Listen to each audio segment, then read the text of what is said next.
5,695,000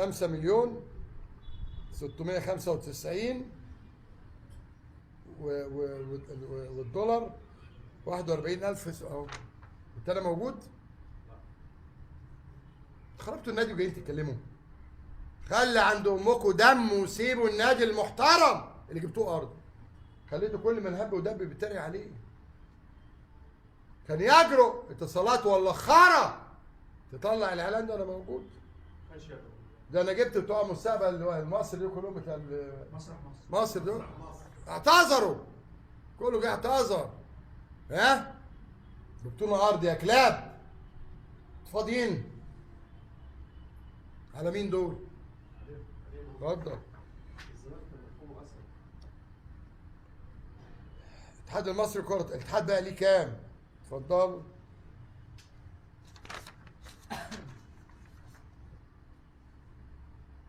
واحد 2022 مبلغ 6,715,000 9/12.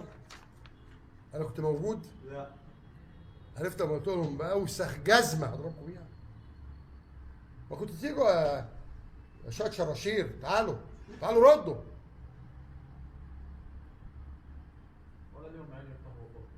ليه ما بيطلعوا بيانات؟ مش عاملين بيانين طلعوا قدام كلهم انه كدابين. وعرفتوا خالد بن طيب. خالد بن طيب لسه امام عاشور اسمه. اتفضل. المبلغ 156 مليون اهو. عرفتوا المليار على مين؟ يا دولة دول بره بدل ما نطلعهم احنا بره. ديون نادي الزمالك 1.5 مليار. يعني هم لما جيهم علينا انا الفلوس واحنا عليهم هم 1.5 مليار اهو. كام؟ باينه 1.5 مليار. ده امتى بقى؟ ده في شهر ايه؟ 20/4/24. مليار وكام يا جماعه؟ ونص مليار. طيب اللجنه دخلت لقت خزينه النادي فيه 1,250,000. تمام؟ كم؟ مليون وكم؟ و250 اهو.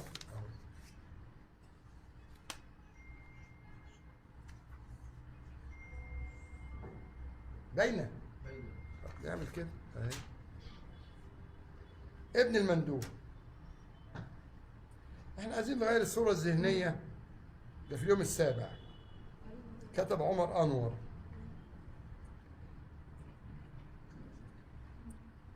في حواره مع زيف زاهر. برنامج ملعب اون تايم تبع المتحده. طب نرد؟ لا مش هترد. ليه؟ ده انا في ظهر دولتي. لا لا لا لا لا لا. احنا ممدوح عباس مخلص كل حاجه معانا. مالكش كلام عندنا. طيب ايه بقى يا سي زيف؟ خزينه النادي لها فيها كام؟ 1,000,000 جنيه. لها فيها كام؟ 1,000,000 جنيه. افتكروا معايا بس. الزمالك يحتاج مليار كل سنه. ماشي. الهدف تغيير الصوره الذهنيه، لكن اهم حاجه نغير الصوره الذهنيه ونخسر كل البطولات مش مشكله.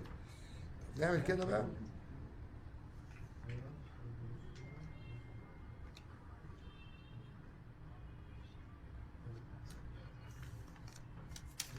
ده مين ده؟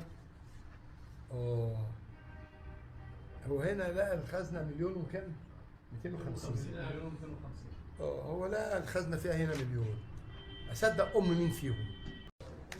الضرايب 84 مليون. واخد بالك يا ده بريمي عبد الجواد؟ يالا انت وكتكوت وفايق وسيف والقرف اللي احنا شايفينه ده. حد يصور يا جماعه. 84 مليون 393 45 جنيه 95 مليم. تمام. انا جيت امتى؟ 28/2 21/12/21. انا كنت موجود. الضرايب على مين؟ يبقى المديونيه. قولوا له يالا كذاب يالا. قولوا احترم نفسك. قولوا له احترم نفسك. كام ده؟ حد يحسب ورايا. كام دول؟ 84 مليون، مظبوط كده؟ باينين؟ حطهم في عينه؟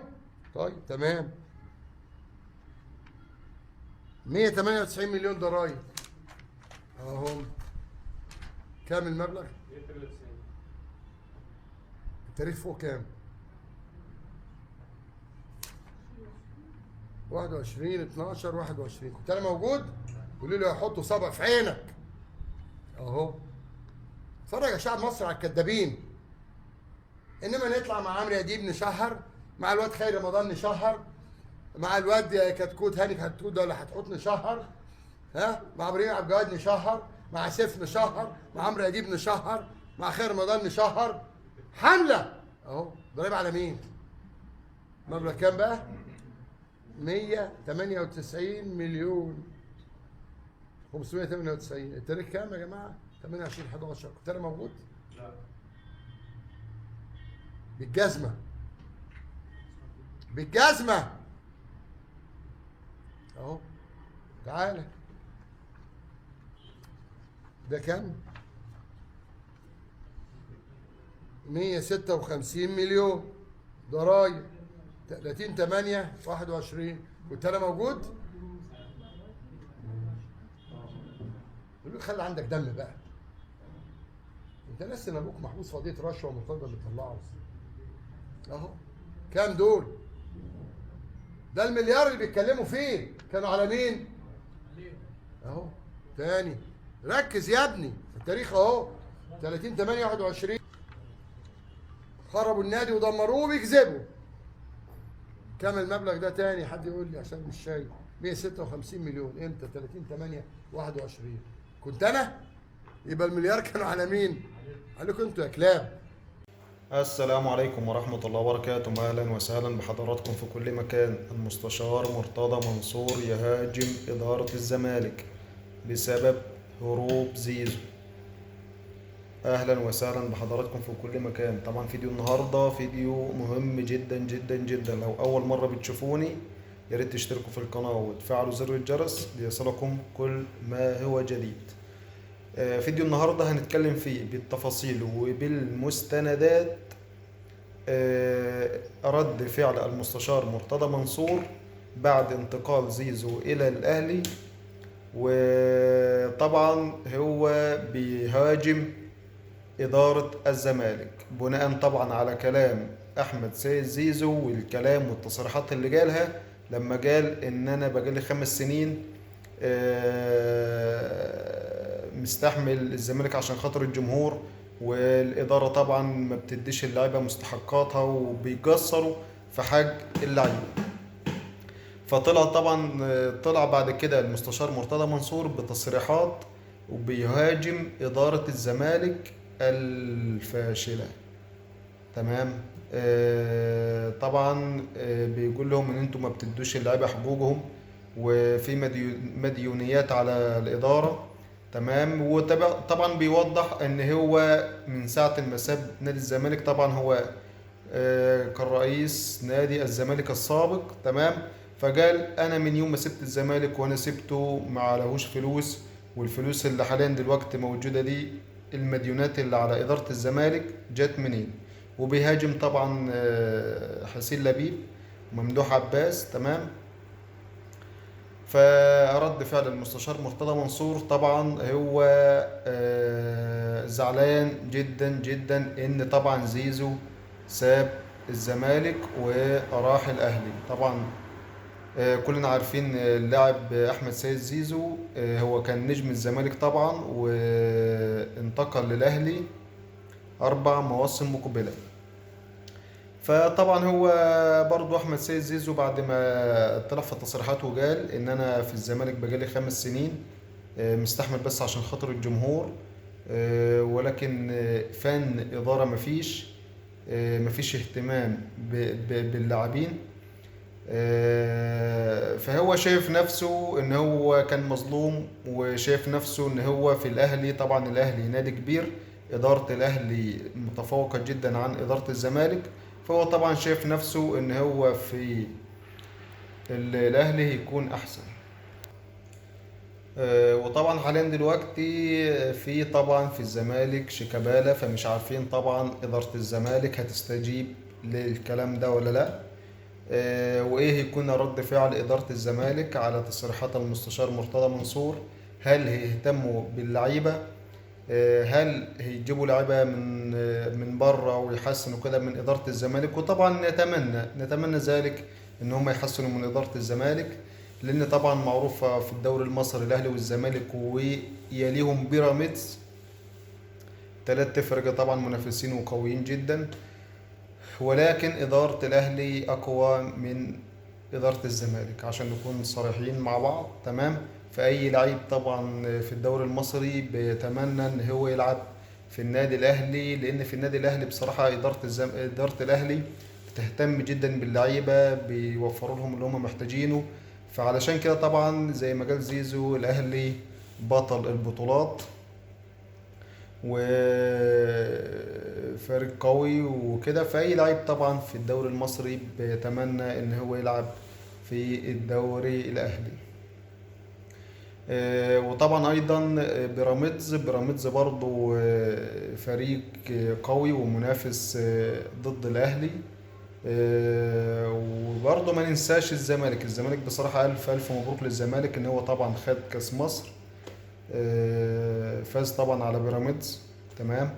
فبصراحة الدوري المصري يعني محتاج بس اهتمام، ومحتاج ان هم كده يهتموا باللعيبة، يوفروا لهم اللي هم محتاجينه. هنشوف الدوري المصري في حتة تانية، ولكن طبعا مش عارفين التقصير منين بالظبط.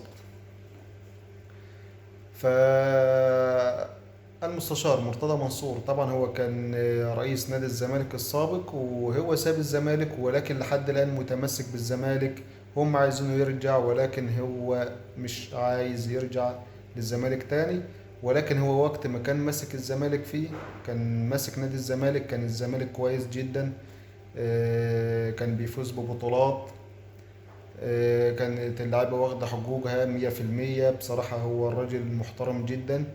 ولكن طبعا بعد ما ساب الزمالك مستواه قل، اللعيبة نفسها اللي فيه زهقت. وكمان زي ما شفنا كده أحمد سيد زيزو يعني آخر ما فاض بيه وزهق وكده، فانتقل طبعا للأهلي. وإن شاء الله نتمنى له كل الفوز والنجاح والتوفيق في النادي الأهلي، ونشوفه كده إن شاء الله في حتة تانية. ف زي ما قلت لكم، نتمنى ان إدارة الزمالك تستجيب لكلام المستشار مرتضى منصور، يحسنوا من اللعيبة، يجيبوا لعيبة من بره كويسة، يشوفوا لأن اللعيبة هم الأساس في الأول وفي الآخر.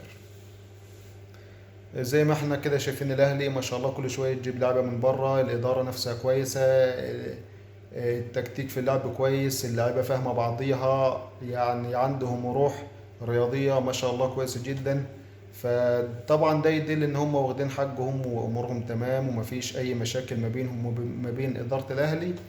فنتمنى طبعا التوفيق للدوري المصري بالكامل. وده كان فيديو النهاردة عن رد فعل المستشار مرتضى منصور بعد انتقال زيزو من الزمالك إلى الأهلي. وطبعا زي ما شفنا بيخاطب إدارة الزمالك وبيقول لهم إن انتوا عندكم عيوب 1 2 3.